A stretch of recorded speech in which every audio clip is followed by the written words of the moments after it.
Flumberico Seo Competition. Today I'm joined with Chris Walker, who actually won the competition. Pleased to be having you. Pleasure to be here. So, obviously, as being the founder of Legit, I'm going to jump straight in with regards to the SEO competition. And you did several different things from looking at it with regards to like exact match domains. There was a knowledge graph machine ID that got created, like a knowledge panel. That might not have been, but yeah. There was the death of Tim Flumberico, who was the founder of, obviously Flumberico, by the way, for anyone who's watching this, was a made-up term. So just talking through, what different strategies did you try to do to win the competition? And then the second question is, why did you do those as well? Okay, so just to set the stage, so people understand the way the competition worked, was it was in Jackie Chow's advised community, and what he did was they picked a bullshit. Can I swear? Yeah, okay. It's fine. Yeah. They picked a bullshit. Yeah, no, it's fine. Okay, they picked a bullshit keyword, and then like everybody in it had to register a brand new domain. So none of the parasites counted. Even in an expired domain, you couldn't use that. It had to be a brand new domain. And the goal was to, over 60 days, rank for that term, Flumberico. It's not even a real word, so I don't know the right way to say it. So that's kind of the contest.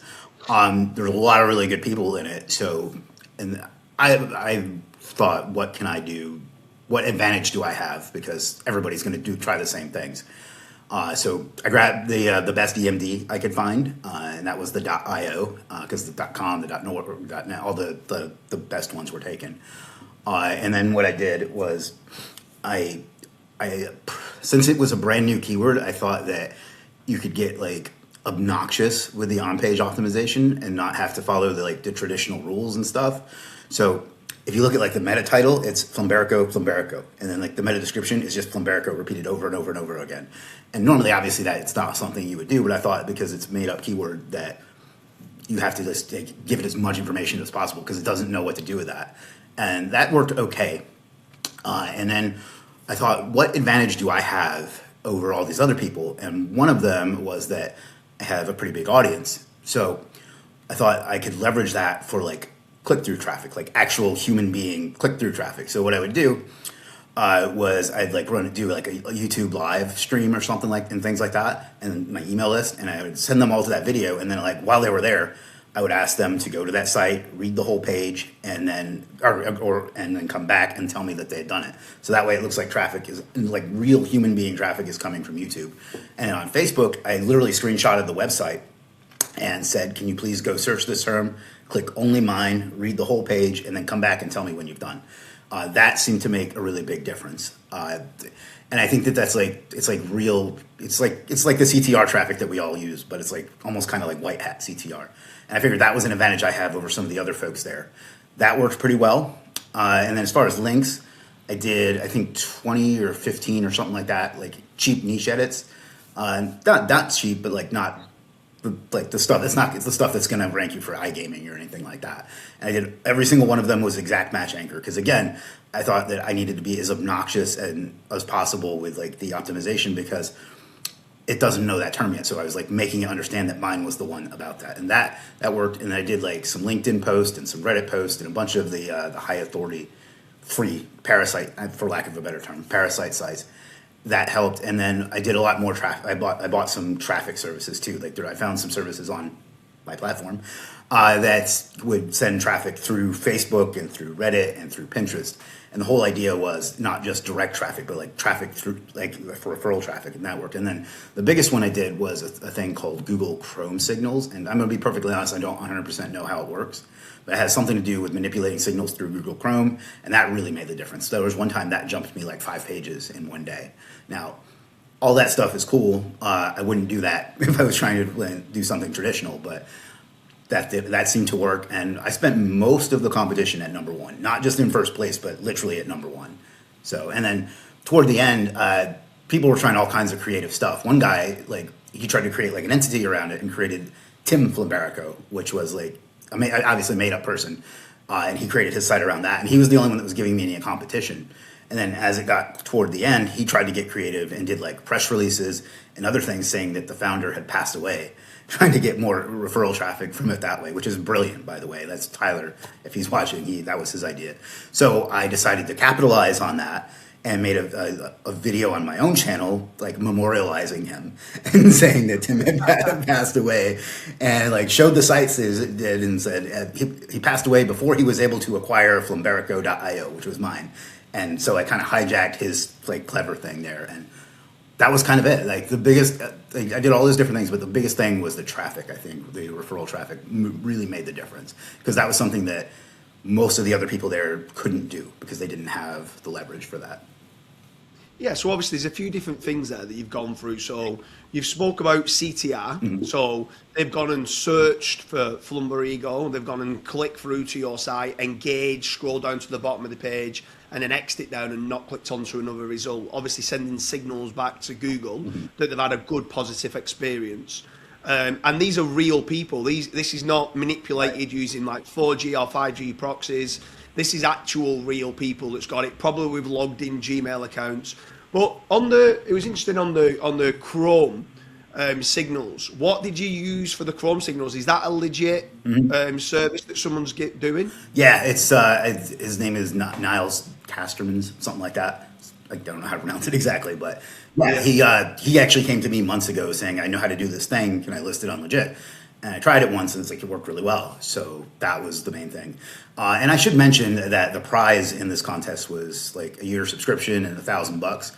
I spent way more than $1,000 like on it because I wanted the ego of winning and saying that I used all these legit services to win this competition. So just full transparency. But yeah, that was probably the biggest game changer. I wish I could explain the way that service works. I don't really know that well. Like I know a little bit. I know it has to do with like referral traffic from Twitter somehow and from Chrome, but that every time I've used that, not just for this competition, but in general, it has made a big difference. Yeah, so obviously with regards to like Nav Boost and Instant Boost, which is within the Google leak, Google are tracking every single click that comes from Chrome. Yeah. They also track via what you was on about there with the Twitter link. It's a T.Seo redirect link, and that T.Seo redirect link through to the site, they've got data on that all day long. So if you can build up just normal Twitter ads as well can actually work. There's obviously these ad networks that you can be using. So you can send like 10,000 hits via Twitter redirects through to a URL, and that triggers something called Instant Boost. A lot of people say it's called Nav Boost, but that's Instant Boost, and it's temporary, jumps it up. Nav Boost is for longer term rankings, where when you are there, the clicks and the impressions and how long and the dwell time, the pogo sticking and stuff like that, the long term kind of clicks come up and they store it in Nav Boost for 13 months. But Twitter is a great source for referral traffic. Another big one, if you did any via Gmail, I don't know if you did a link or not, but they also track clicks via Gmail. Obviously, they've got full access to Gmail, they've got full access to Google Chrome and stuff like that. So they can see a lot more traffic than what people let on for. And yeah, like virality and CTR. A lot of people talk about CTR and have done for a long time, but not a lot of people talk about like Twitter referral traffic or Reddit referral traffic, and that's huge. That's like the main thing in my SEO strategy right now is referral traffic. Yeah, and you mentioned email. Sure. That was another thing I did. We have a pretty massive email list, and I sent it to every single one of them. So not just from Gmail. So I got like direct email clicks and asked them to do it, and hopefully they like me enough that they'll actually do that one simple thing for me. So. No, that's classic. Another thing we have is on Legit, I can send a message to everybody's inbox on Legit, like the messages. So I did that too, and that would see the traffic coming through from Legit to the Flumberico site, and then I think that helped a lot too. Yeah, like diversification of traffic is key. In my opinion, like I own a link building agency, and like I used to always say, link building is the #1 ranking factor, and then kind of move towards semantic SEO and making certain you're doing stuff with semantic triples and making certain that your on-page content is bang on.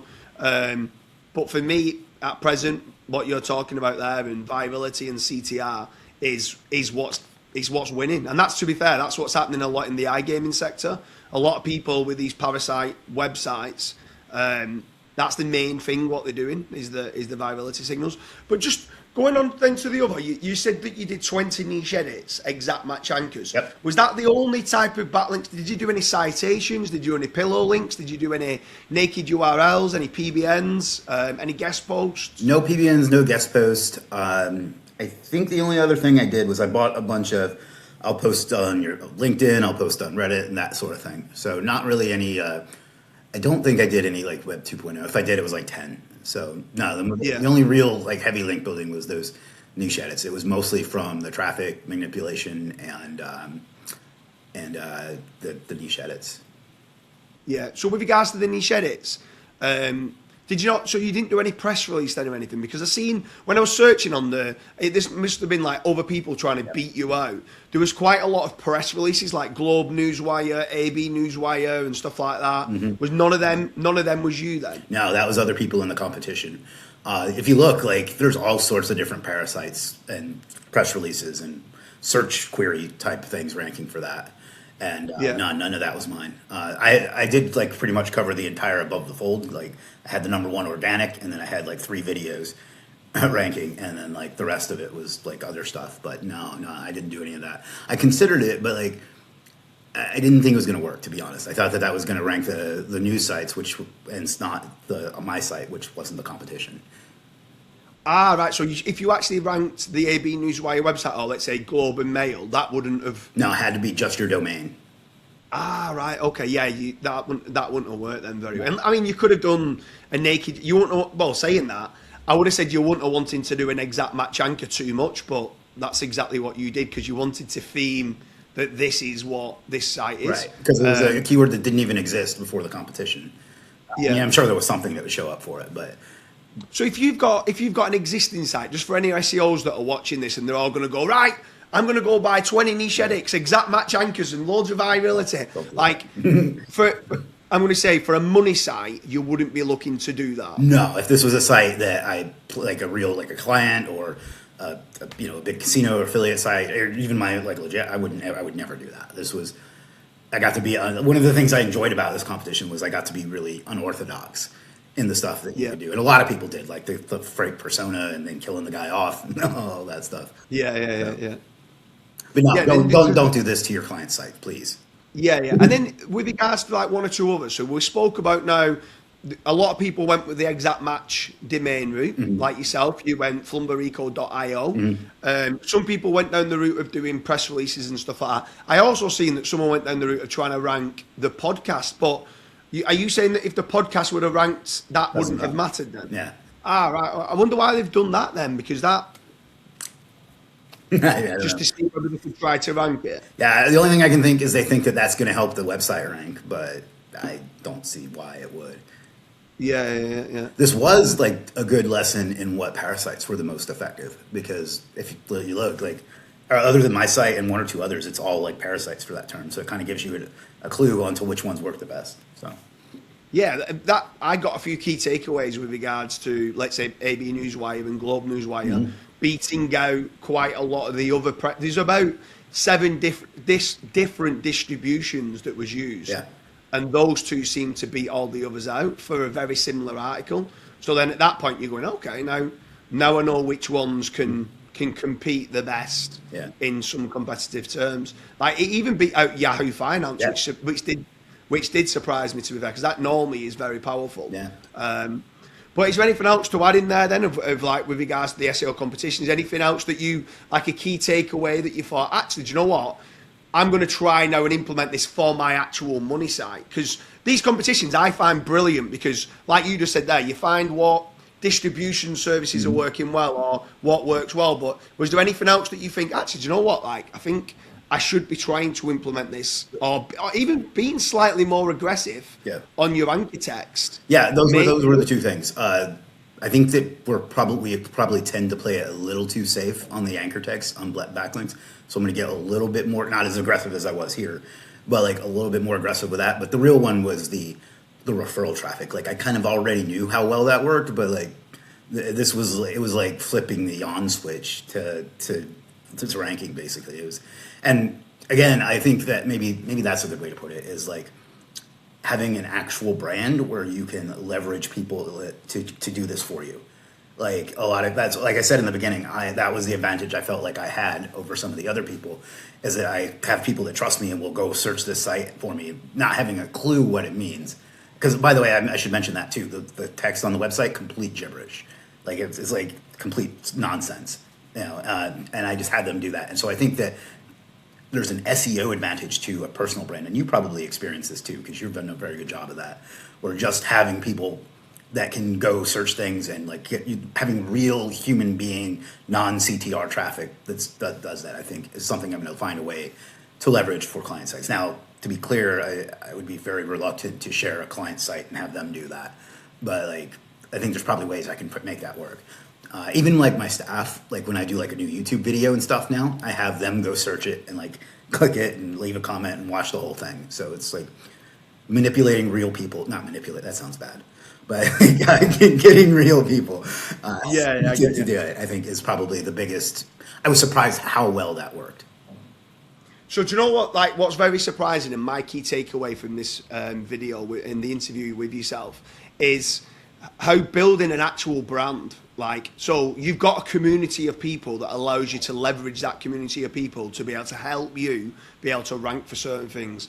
But even just like, I've done this for a while now with regards to building up subreddits, building up Quora answers, building up an actual Twitter following. Going spending, if I go and do a good tweet, go and spending $5 to boost that to specific target audience people. And then people say to me, yeah, but you're telling me that a tweet's a ranking factor. I'm like, no, I'm saying the Twitter referral traffic is a ranking factor. Yeah. And when you add up, you're getting some referral traffic from Twitter and some from Facebook and some from LinkedIn and some from Reddit and some from Quora. And then you then start speaking to some old school kind of marketers and they just go, yeah, you're just doing branding. That's what we've always spoke about. And like I come from initially from like a black hat background where I'm like trying to manipulate things and stuff like that. And I'm like, actually, if you do things well, and then you do just spend little £5 and £2 and $10 to boost certain things, do some decent infographics and boost it on Flickr and stuff like that. Like the amount of referral traffic that you can get from these different places, those clicks, and sometimes it's very surprising how little clicks you need that can make a difference for multiple platforms. Like I've done a lot of referral traffic via Ctr Seo and sent like 10,000 clicks in. But then there's other times where you only need 50 or 100 clicks and it's good enough to rank for local keywords and some like competitive finance and law firm local keywords with under 100 clicks that are real logged in accounts via Google Chrome, and then just make such a big difference where there's certain people out there doing 4G proxies, non-logged in accounts, sending 10,000 clicks in and saying CTR doesn't work. And I'm like, no, your method of CTR just doesn't work. Like if you're sending real people in who are actually engaging, who actually might, obviously this was a competition, but if you've got a real site where someone might be interested and might inquire, that's even better. The click through, spend a bit of time on your site, click on the contact form, fill in the contact form, hit the thank you page. There's no better signals than that. No. And that one conversion massively can help your rankings long term as well. So there is lots of benefits to it. Yeah. Say again, sorry. Yeah, and it might pay for itself too. Yeah, exactly that. Yeah. So anyway, Chris, it's been an absolute pleasure. Obviously, there's going to be one or two other follow-on videos as well. I wanted to grab you with regards to the SEO competition specifically for this video. Sure. Congratulations on the win. Thank you. So big win for you there. Well done. And I'll see you again soon. All right. Sounds good. Cheers now. Bye.